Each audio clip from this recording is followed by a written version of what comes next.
Bayangkan berada di tengah lautan luas, terombang-ambing tanpa daratan sejauh mata memandang. Ombak bergulung, lalu sesuatu yang sangat besar muncul dari kedalaman. Dalam sekejap, semuanya menjadi hitam pekat. Tidak ada suara, tidak ada cahaya, hanya kesunyian yang menekan dari segala arah. Inilah yang dialami Nabi Yunus ketika ditelan oleh ikan besar. Tapi tahukah kamu? Baru-baru ini, seorang pria di Chili benar-benar tertelan oleh paus sebelum akhirnya dikeluarkan kembali. Bagaimana ini bisa terjadi? Apakah paus benar-benar bisa menelan manusia? Dan seberapa besar mereka? Tonton video ini sampai habis untuk tahu jawabannya.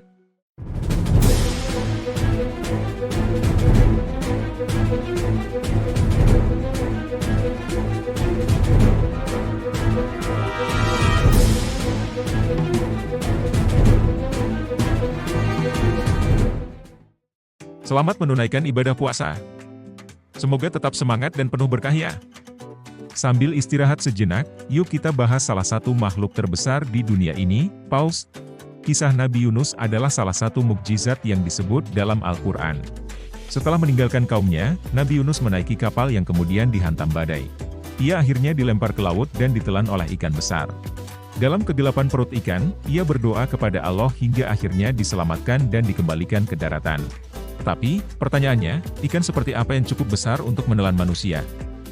Apakah paus bisa melakukannya? Paus adalah makhluk terbesar di bumi, bahkan lebih besar dari dinosaurus.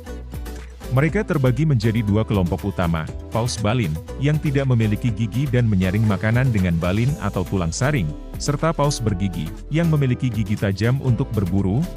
Salah satu paus balin terbesar adalah paus biru, yang juga merupakan hewan terbesar di planet ini. Panjangnya mencapai 30 meter, dengan berat 200 ton, sebanding dengan 33 ekor gajah. Jantungnya sebesar mobil kecil, dan pembuluh darahnya cukup besar untuk dilewati manusia. Namun, meskipun ukurannya luar biasa, paus biru hanya memakan plankton menggunakan balen plates mereka yang berfungsi seperti saringan.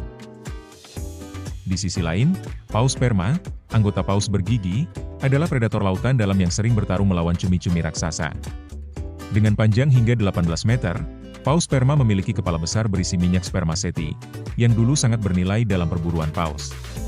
Paus sperma adalah satu-satunya spesies yang memiliki tenggorokan cukup besar untuk benar-benar menelan manusia, tetapi mereka bukan predator manusia dan tidak memangsa makhluk sebesar itu. Namun, ada satu paus lain yang menarik perhatian dunia baru-baru ini, paus bungkuk. Paus ini terkenal karena nyanyian kompleksnya, kemampuannya melompat keluar dari air, dan cara makannya yang unik, yang mana mereka membuka mulut lebar-lebar untuk menangkap ikan kecil dalam jumlah besar. Pada Februari 2025, seorang pria di Chili mengalami kejadian yang luar biasa. Ia sedang berkayak di laut ketika seekor paus bungkuk muncul dari kedalaman dan tanpa sengaja menelannya. Menurut saksi mata, pria tersebut sempat terjebak di dalam mulut paus selama beberapa detik sebelum akhirnya dimuntahkan kembali ke laut. Bagaimana ini bisa terjadi? Paus bungkuk tidak berburu manusia, tetapi karena cara mereka makan, mereka terkadang tanpa sengaja menangkap objek besar yang ada di jalur mereka. Untungnya, sistem refleks mereka memungkinkan mereka untuk segera menyadari kesalahan tersebut dan memuntahkan benda asing. Meskipun paus terlihat seperti penguasa lautan, mereka hampir punah akibat perburuan besar-besaran. Pada abad ke-18 hingga ke-20, paus diburu karena minyaknya yang digunakan untuk penerangan, pelumas, dan kosmetik. Paus sperma adalah salah satu yang paling banyak diburu, menyebabkan populasi mereka turun drastis. Kini, banyak spesies paus telah dilindungi, tetapi mereka masih menghadapi ancaman lain. Seperti polusi plastik, perubahan iklim, dan tabrakan dengan kapal besar. Nah, bagaimana menurut kalian?